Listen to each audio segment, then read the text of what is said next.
কই মাছটা এই যে ভাজছি, তেল তুই করবো, হালকা ভাজলাম, ভেজে জিরে বাটা, হলুদ, লঙ্কার গুঁড়ো সব দিয়ে একটু কষিয়ে নেবো। তেল তুই করছি দিয়ে একটু কষাবো, লাল লাল করে কষিয়ে নিই মশলাটা দিয়ে। মাছগুলো উঠছে না, দাঁড়াও,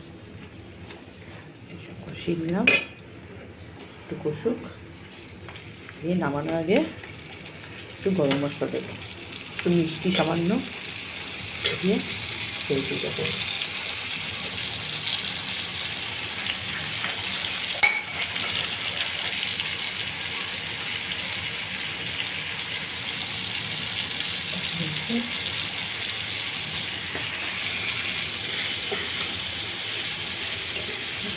লঙ্কা বাটাটা একটু বেশি দিয়েছি, বাটা না, লঙ্কার গুঁড়ো, বেশ লাল লাল হলে খেতেও ভালো লাগে।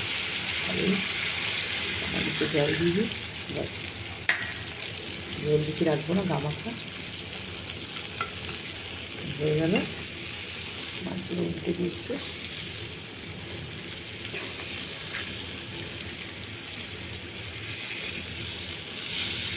উল্টে দিলে দুদিকে মাছটা নরম হবে। দিলাম, ঢাকা দিয়ে দিই। নামানোর আগে দেবো হচ্ছে গরম মশলা, একটু মিষ্টি।